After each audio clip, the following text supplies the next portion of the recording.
on, use your key, use your key.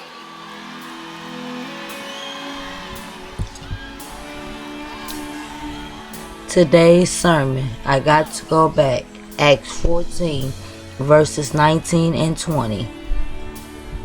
I got to go back. I got to go back on some of those difficult chances and things that happen in our life. We got to remind ourselves sometimes we got to go back.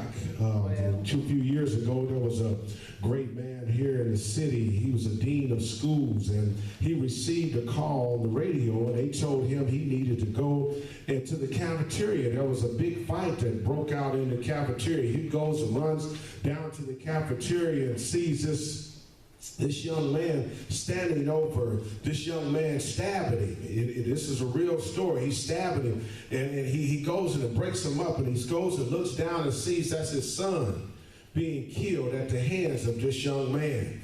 He stood back and, kind of puzzled at what in the world is going on here. He separates the young man, but he grabs his son and cradles his son in his arm. His son dies right there in his arm. And everybody was looking around wondering what his reaction would be. He was calling frantically, trying to get help for his son. The young man was standing over still holding the knife in his hand, not even concerned about the young man. He was looking at his dying son. Weeks after that, he came back to the school, and he was still doing his job. He was still teaching math. He was still being the dean of schools. And everybody was kind of wondering, how in the world does he function after all this had happened in this very place? He has to come back into this very place every day and have a reminder that something happened tragically in this place. I lost my son in this very place, but yet week after week he steady comes back to that same place of his brokenness. But how many of us could have said the same thing or done the same thing in the midst of our struggles? A lot of us are dealing with struggles in our own lives and have yet to go back and fix some of those issues that we've had in our lives. Amen? Paul now has set on a journey. And we seen last week, we talked about a church that's on fire. That the church was going on, that he had just preached his first sermon. 3,000 people that came to the church. It was on and popping. Now they said, man, I see something in this guy. So they lay hands on him and Barnabas. They said, go out and do the work of the Lord. They started going out, they preached the word, and all of a sudden, when everything seemed like it was going right, those very ones he was trying to bless were the very ones are now coming against him.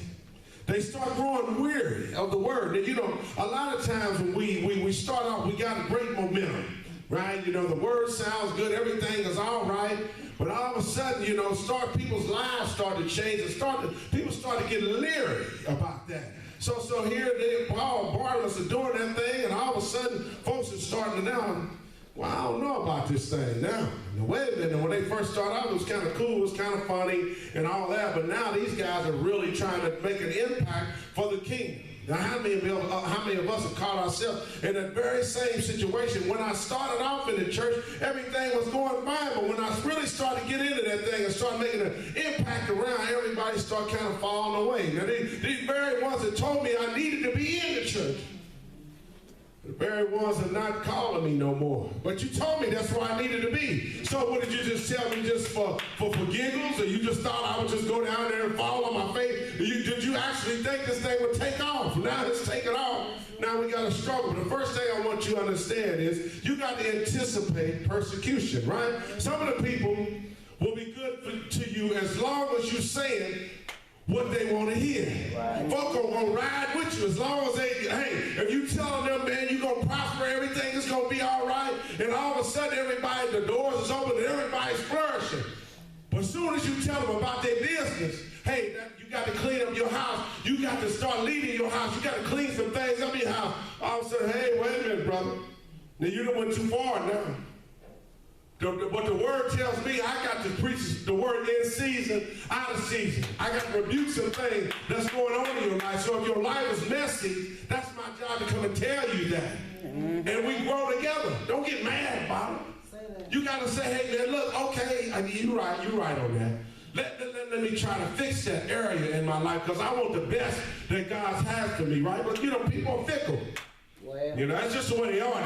Now, these are the same folks that they started out with. Everybody was riding with them. But folks start to get fickle with you when you start having a little success. I can only think about when I first started the ministry, everybody laughed there, oh yeah, this guy ain't gonna make it, ain't no way he's gonna make it. All of a sudden, God got behind that thing and then he started to move. Now the very same folk that was coming against me said, wait a minute, ain't no way he gonna make it to the second year. Here we are, we going into our second year, baby. It's growing and growing and growing. Folks, you know, I know how it is because, you know, we're temporal people, right?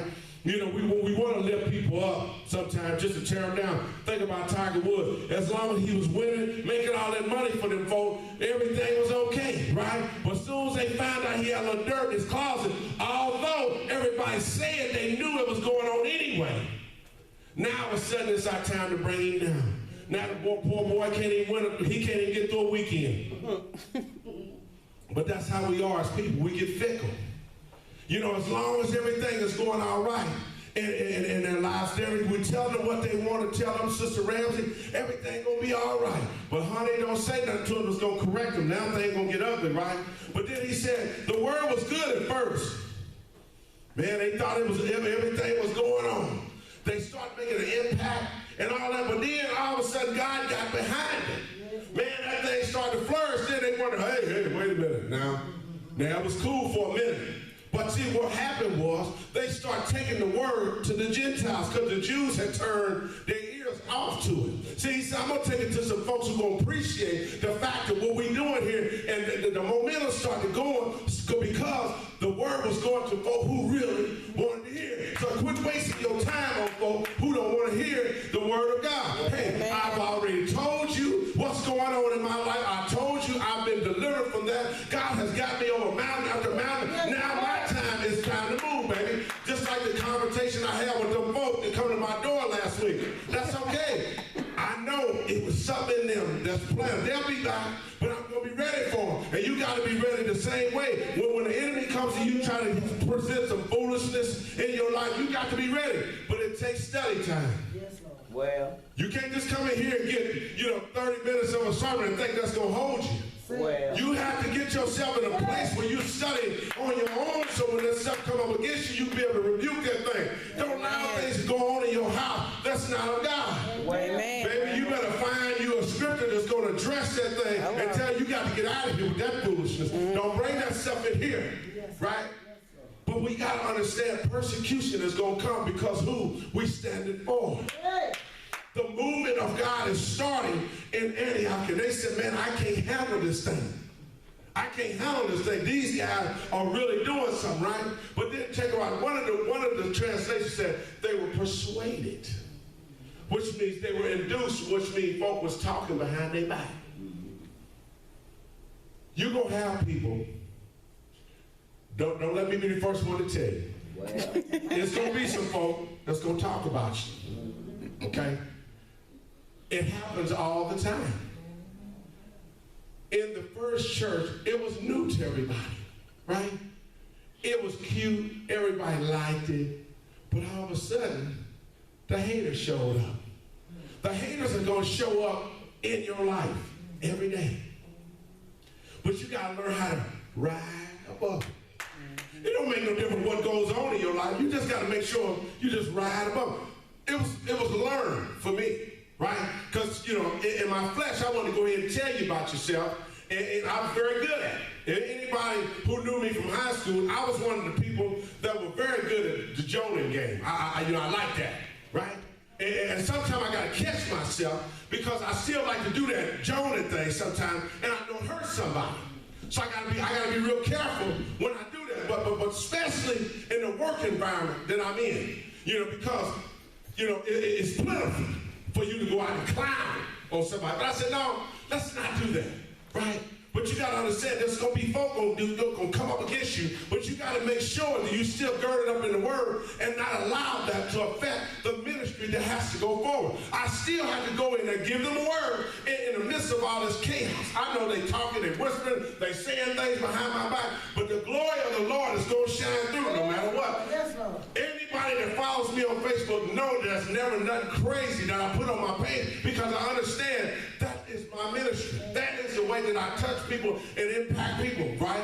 In a subtle way. Last week, I started this thing. I started purging myself of some things that was going on. People, will wonder, why in the world would he do something like that in such a public manner? But you will never know how many people that got delivered from what I told them. Sometimes social media can be your enemy. Sometimes it can be to your glory and to your favor if it's used properly. So I gave them my testimony, Sister Brother Jeff, and I told them how I messed this thing up. But I told them how the glory of the Lord showed up in my life. See, everybody likes the broken part, but everybody don't celebrate the victory that goes on in your life. Amen? So I wanted them to show them the brokenness, but I wanted them to show that I'm still a work in progress. And then I put on the end, I'm just being transparent.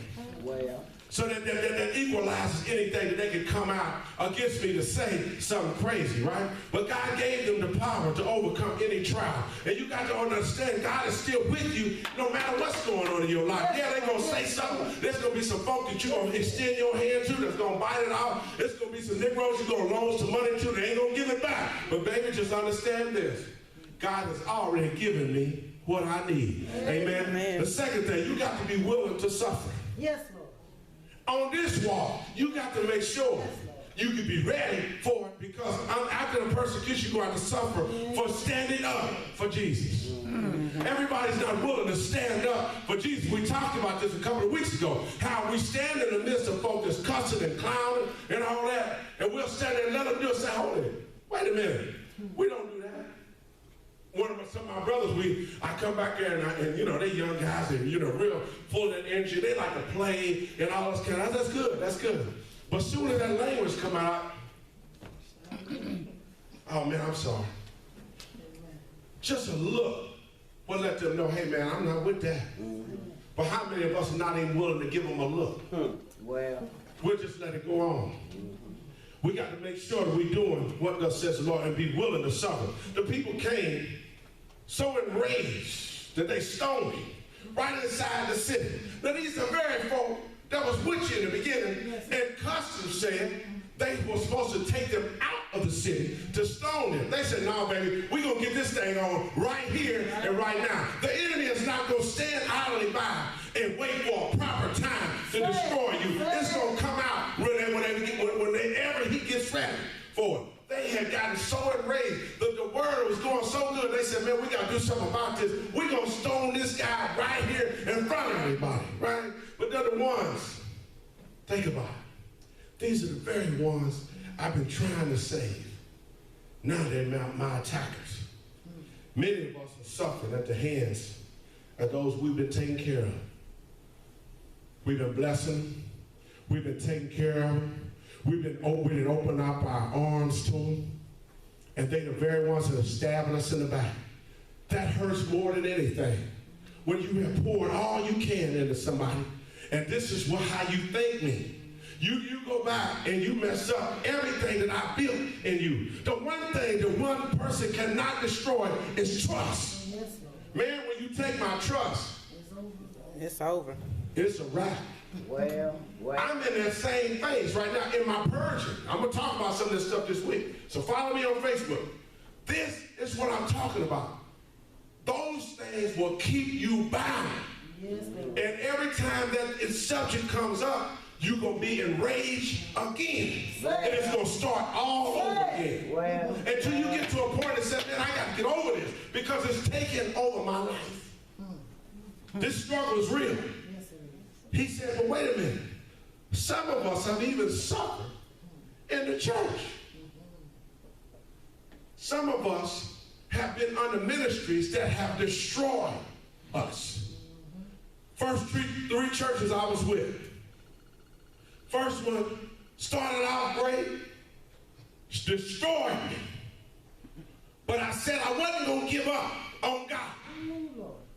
I had learned just enough about Jesus to say, I'm going to hold on to him. This Negro here is crazy.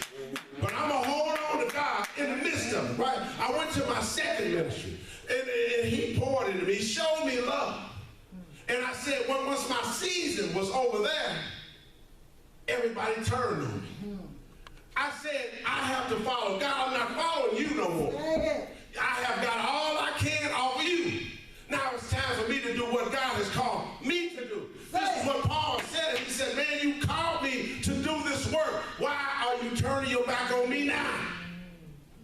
The third guy, we don't even talk about that.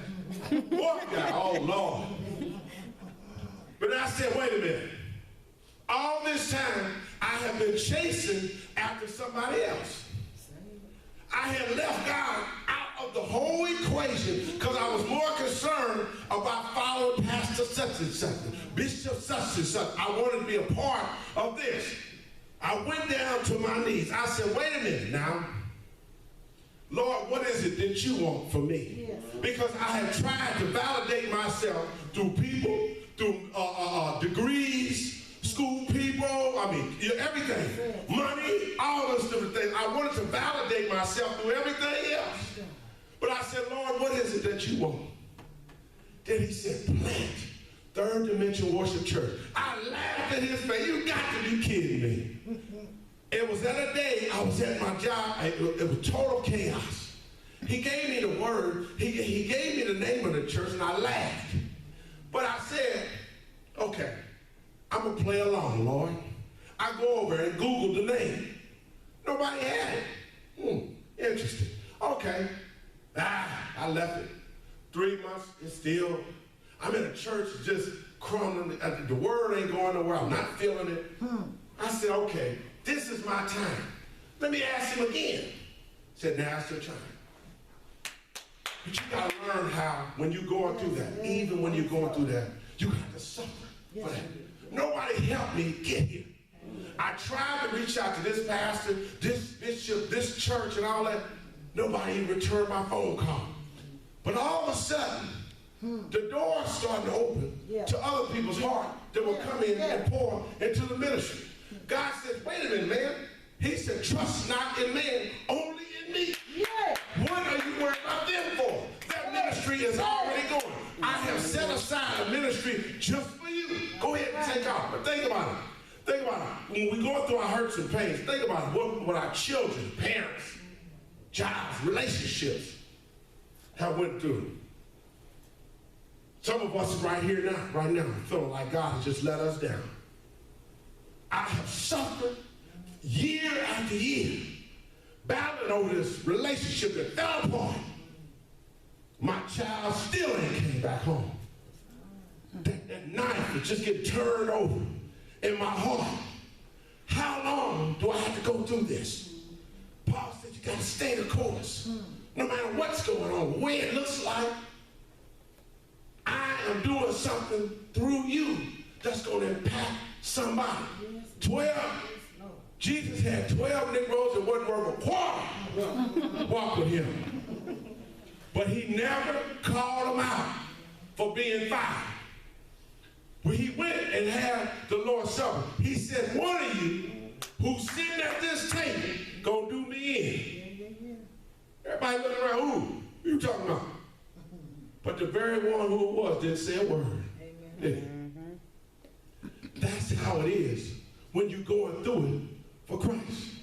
You got to move yourself out of the way. Yes, Lord. Christ said, man, I'm going to give you some scripture. He said the scripture is going to be fulfilled on this day. I have to go on and do what my Father has called me to do. Many of us have stopped in the middle of our struggle to wonder what in the world is God doing in the midst of it. When we get ourselves back into the Word, we understand that God is doing something through you. But you're going to have to suffer something to go through this. But too many of us will get on the highway and we want to stay on the highway. But baby, he said, I will coach you in the midst of the valley. Amen. But he said, but every valley has a peak. You got to get to the peak sometime. But baby, you got to appreciate the valley experience that you go through. Don't let that define you. Baby, just let it grow you in the midst of it, right? But in Hebrews 13:6 really brings this thing home. He says, so we can say with confidence, the Lord is my helper, so I will have no fear. What can mere people do to me? Man, if I stand up on that, I don't worry about what nobody says. I'm going to go through my struggle, and I'm going to hold on because I understand that God is with me. No mere man can hurt me, baby. Let me tell you something. Like she said in the war room, and the dudes lifted up the knife. He was about to stab her. He said, in Jesus' name. We got to learn how to call on Jesus in the midst of everything that's going on in our struggle. Too many times we call the wrong folk and get us off track. Baby, think about about it when you go through that prayer. You done laid that prayer down. The first thing you do is go to Facebook, don't you? Yeah. You get 2 likes, then you're mad. Now you're mad. Now we think, then we want to go back and lash out at folk because they didn't grab it like we got it. Well, but put up something about fries and fish, you got 15 people on that comment.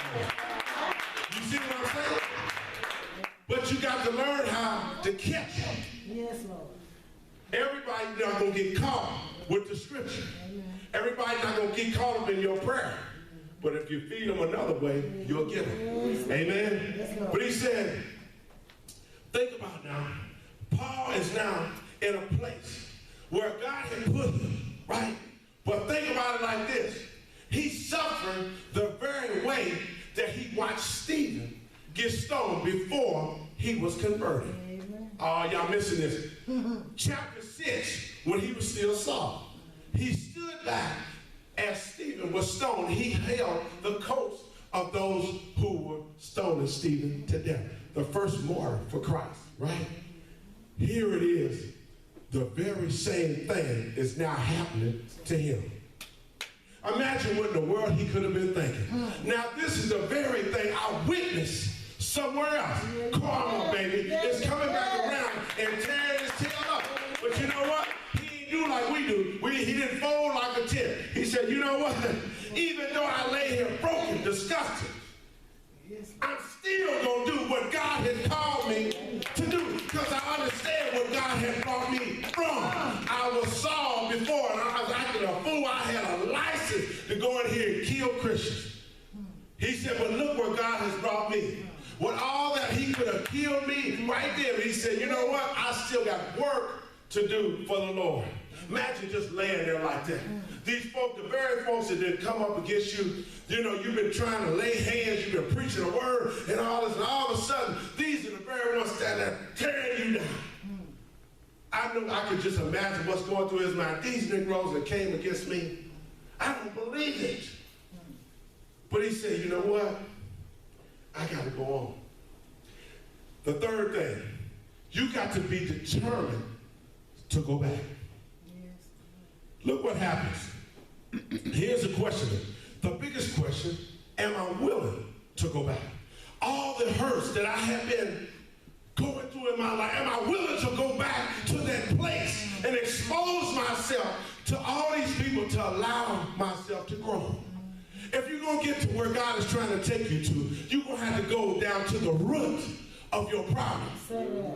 You look at the people, you know, that's your, you feel like that's your problem. No. I spent my whole life trying to get validation from other people. Because my daddy wasn't there for me. I watched my grandfather die.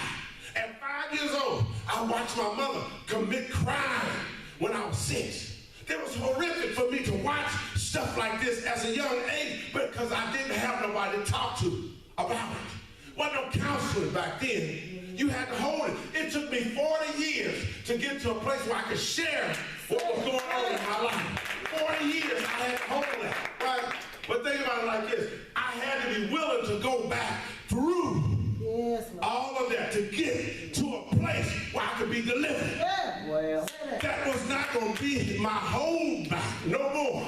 That's why I went and told him about the drug addiction and stuff like that because I needed to go back to that place. And I needed to put that on people to let them know that he has delivered me from this.